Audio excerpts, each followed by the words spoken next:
तो दोस्तों, आज एक और वीडियो लेकर के आया हूँ मैं आपके सामने और ये वीडियो है बहुत ही इम्पोर्टेंट ख़ास तौर से उन लोगों के लिए जिनका बहुत ज़्यादा टर्नओवर नहीं है, जिनका टर्नओवर 1 करोड़ 2 करोड़ से भी बिलो है। उनके लिए एक बहुत ही अच्छा प्रोविज़न है। यूजुअली सरकार ये हमेशा कोशिश करती है कि जिनका बहुत ज़्यादा टर्नओवर नहीं है, उनके ऊपर बहुत ज़्यादा कंप्लायंसेस ना हो, उनके ऊपर बहुत ज़्यादा प्रॉब्लम्स ना हो, बहुत ज़्यादा रिस्पॉन्सिबिलिटीज़ ना हो लीगल मैटर्स को लेकर के। इसलिए उनके लिए सिरदर्दी जितना कम हो सके सरकार ये पूरी कोशिश करती है कि उनके लिए सबसे कम से कम सिरदर्दी रखी जाए।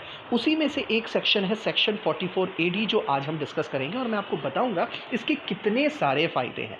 मैं हूं सीए देवेंद्र रहेजा। अगर आपने अभी तक मेरे चैनल को सब्सक्राइब नहीं किया है तो क्यों वेट कर रहे हो, अभी सब्सक्राइब करो और मेरे वीडियो को लाइक और शेयर भी ज़रूर करिएगा। आइए डिस्कस करते हैं और समझते हैं सेक्शन 44 एडी के बारे में, इसकी खूबियों के बारे में। मैं आपको सबसे पहले क्लियर बता दूं कि इसको प्रिजम्पटिव सेक्शन भी कहा जाता है और ये बेसिकली कुछ एलिजिबल बिजनेस के लिए ही होता है। ये उन एलिजिबल बिजनेस के लिए होता है। वो कौन से एलिजिबल बिजनेस हैं?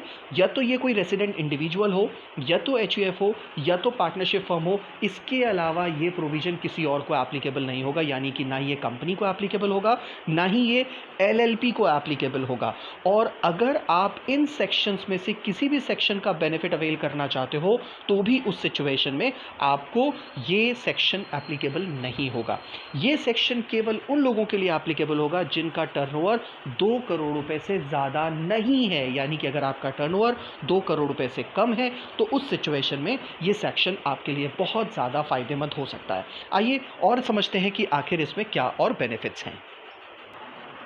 इस सेक्शन की सबसे बड़ी खूबी ये है कि सरकार आपसे कहती है कि आपकी जो भी टर्नओवर है, जैसे मैंने आपको बताया कि अगर आपकी टर्नओवर 2 करोड़ से कम है तो ही आप इस सेक्शन का बेनिफिट अवेल कर पाओगे। तो अब आपसे सरकार क्या कहती है कि अगर आपकी टर्नओवर 2 करोड़ से कम है तो जो भी आपकी टर्नओवर है उस टर्नओवर का आप 8% का प्रॉफिट बुक कर दो, यानी कि 8% का प्रॉफिट शो कर दो कि हाँ, हम 8% अपनी टर्नओवर का प्रॉफिट कमाते हैं। सरकार आपसे कभी पूछने नहीं आएगी कि 8% से ज़्यादा आया कि नहीं आया या कम आया कि नहीं आया, कुछ नहीं। आप अगर अपना 8% का प्रॉफिट बुक कर लो, 8% के अंदर ये मान लिया जाएगा कि आपके सारे खर्चे कंसिडर हो गए, आपने सारी चीज़ें अपने आप डील कर ली। आपका सैलरी, आपका ऑफिस एक्सपेंसेस, आपके रेंट एक्सपेंसेस, आपके स्टेशनरी, आपके अकाउंटिंग चार्जेस, सारे एक्सपेंसेस इंक्लूडिंग डेप्रिसिएशन, वो सारे एक्सपेंसेस, वो सारे प्रोविजंस जो सेक्शन 30 से 38 के बीच में आते हैं, वो सारे एक्सपेंसेस मान लिए जाएंगे कि सब खत्म हो गए। मैं एक लेमैन लैंग्वेज में बात कर रहा हूँ तो मैं आपसे सिंपल कहूँ कि भैया जो भी आपकी टर्नओवर है उसका 8% गवर्नमेंट को प्रेजेंट कर दो कि मैंने 8% प्रॉफिट कमाया है।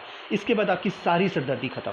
8% के हिसाब से जो भी आपका टैक्स बनता है वो टैक्स पे कर दो। जैसे फॉर एग्जाम्पल अगर आपका टर्नओवर है 1 करोड़ रुपए तो सरकार को बता दो कि भैया 8 लाख रुपए मैंने कमाए हैं। सिंपल 8 लाख रुपए आप दिखा दो और सरकार आपसे कुछ नहीं पूछने वाली, कोई ज़्यादा इंस्ट्रक्शंस आपको नहीं देगी और बहुत सारे कंप्लाइंसेस आपके लिए फ्री कर देगी। कौन से कंप्लाइंसेस फ्री करेगी वो भी हम लोग डिस्कस कर लेते हैं। और इसके अलावा अगर आपने वही टर्नओवर ऑनलाइन बेसिस पे की है, यानी कि अगर आपने यूपीआई पेमेंट ली है, अगर आपने एनईएफटी पेमेंट ली है, अगर आपने चेक पेमेंट ली है, अकाउंट पे ही चेक ली है, तो उस सिचुएशन पे सरकार कहती है कि 8% भी नहीं, केवल 6% दिखा देना। यानी कि इस बात को समझिएगा। मान लेते हैं कि अगर आपकी टर्नओवर 1 करोड़ है, उसमें से आपने 40 से 50 लाख रुपए ऑनलाइन ट्रांजैक्शन किए और 40 से 50 लाख रुपए आपने ऑफलाइन ट्रांजैक्शन यानी कि कैश में ट्रांजैक्शन किए। तो ऑनलाइन वाली ट्रांजैक्शन पे सरकार कहती है कि आप 6% का प्रॉफिट बुक कर लो और ऑफलाइन यानी कि कैश वाली ट्रांजैक्शन पे सरकार कहती है कि आप 8% का प्रॉफिट शो कर दो। इतना प्रॉफिट शो कर दो और उस प्रॉफिट के बेसिस पे जो टैक्स बनता है वो टैक्स पे कर दो और सारे बेनिफिट्स लो। सरकार को कोई प्रॉब्लम नहीं है, बस इस 8% 6% पे बिजनेस के सारे खर्चे हम मान लेंगे कि सब कट गए। इसमें आपको फिर अब बिजनेस का कोई और खर्चे का क्लेम नहीं मिलेगा और सफिशिएंट भी है। सरकार आपको 92% के खर्चे के लिए ही तो दे रही है कि सारे खर्चे आपके उसके 92% में चले गए।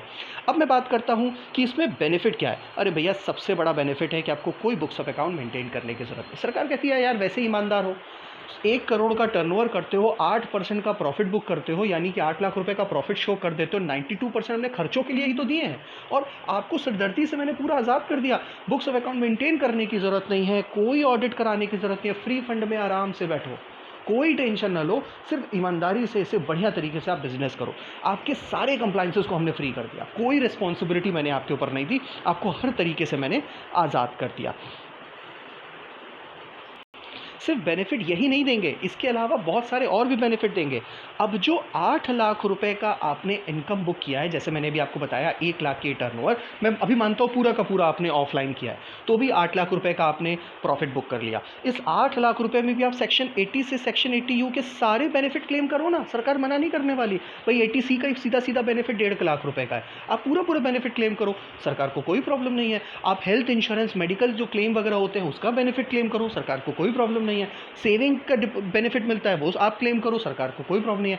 आप सेक्शन 80 सी से 80 यू जो कि जितने भी डिडक्शंस आते हैं आप उसमें से कोई भी क्लेम करो, सरकार को प्रॉब्लम नहीं है, वो एक्स्ट्रा क्लेम करो। अब वो 8 लाख रुपए की इनकम को और रिड्यूस कर जाएंगे और हो सकता है कि आप इतने सारे बेनिफिट्स के बाद आप टैक्स एग्जेम्पशन लिमिट में आ जाएं। जैसे कि आपको पता होगा कि सरकार कहती है कि अगर आपकी इनकम 5 लाख रुपीज़ से कम है उस केस में आपको कोई टैक्स नहीं देना पड़ेगा। यूजुअली लिमिट 2.5 लाख है, 2.5 लाख से ज़्यादा अगर आपकी इनकम 5 लाख होती है तो जो टैक्स बनता है उतने का आपको रिबेट मिल जाता है। तो अगर हम शॉर्ट में बोले तो 5 लाख रुपए तक आपको कोई टैक्स नहीं देना है।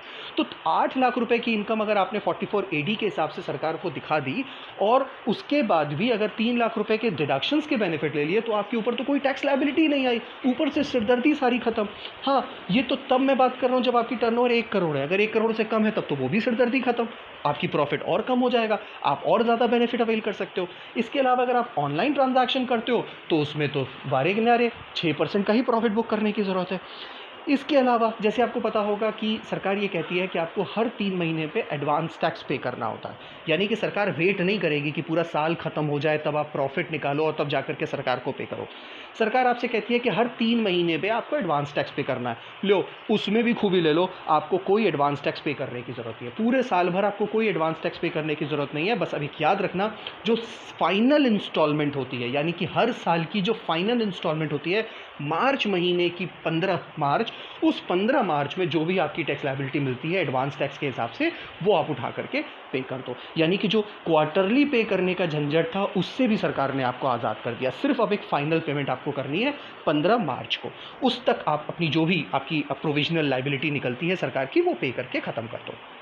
और जितने बेनिफिट्स आपको मिलते हैं यूजुअल कोर्स ऑफ एक्शन में वो सब आपको मिलते रहेंगे, उसमें कोई भी झंझट लेने की ज़रूरत नहीं है। मुझे लगता है कि ये सेक्शन काफ़ी फ़ायदेमंद हो सकता है उन लोगों के लिए जिनका टर्नओवर बहुत ज़्यादा नहीं है। जैसे मैंने बताया 2 करोड़ तक है, उनके लिए तो बहुत ही फ़ायदेमंद है। ऑल्दो सरकार ने कुछ नेगेटिव लिस्ट भी रखी है, यानी कि कुछ ऐसे बिजनेस हैं जिनको सरकार ने मना कर रखा है कि भैया 44 AD में बेनिफिट नहीं ले सकते। वो कौन कौन से हैं? अगर कोई स्पेसिफाइड प्रोफेशन है, प्रोफेशन को यहाँ पे ये ऑप्शन नहीं मिलेगा। प्रोफेशन जैसे कि डॉक्टर, इंजीनियर्स और CA, CS, CMA ये लोगों के लिए, या एक्टर्स हो गए या कैमरामैन होगा, ये जो प्रोफेशनल पर्सन है उनको यहाँ से बरी कर दिया है कि भैया वो इस सेक्शन का बेनिफिट नहीं ले सकते। ये बिजनेसमैन के लिए सेक्शन है। इसके अलावा अगर आप कोई कमीशन एजेंट या ब्रोकरेज पर्सन हो तो भी उस केस में आपको यहाँ पे बेनिफिट नहीं मिलेगा, तब उस केस में आपको नॉर्मल सेक्शंस, नॉर्मल प्रोविजन ही फॉलो करना पड़ेगा।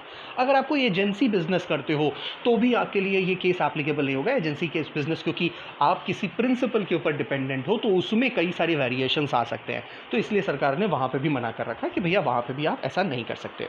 इसके अलावा अगर आप गुड्स ट्रांसपोर्ट का काम करते हो, प्लाइंग, हायरिंग और लीजिंग ऑफ गुड्स कैरेज, तो उस केस के लिए सरकार ने स्पेसिफिकली सेक्शन 44 AE बना रखा है। हम आने वाले टाइम पे उसका भी एक वीडियो बनाएंगे और आपको इसके डिस्क्रिप्शन बॉक्स में दे देंगे, अगर आप उसकी ज़रूरत हो तो ज़रूर से देखिएगा। और प्लस हम प्रोफेशनल लोगों के लिए भी एक अलग से सरकार ने सेक्शन बनाया है, सेक्शन 44 ADA, वो भी हम डिस्कस करेंगे। जो भी हम लोग डिस्कस कर रहे हैं ये है 44 AD, वो भी मैं आपको डिस्क्रिप्शन बॉक्स में दे दूंगा। और इन सभी लोगों को छोड़ करके बाकी सारे लोगों को आज़ादी दे दी गई है कि भैया आप आराम से बिजनेस करो और सिरदर्दी छोड़ करके बहुत नॉर्मल से जो प्रोविजंस हैं उसको फॉलो करो और अपने बिजनेस पे पूरा पूरा ध्यान दो। होपफुली ये वीडियो आपके लिए बहुत ही ज़्यादा फ्रूटफुल रहा होगा। Thank you for watching this video and have a nice day.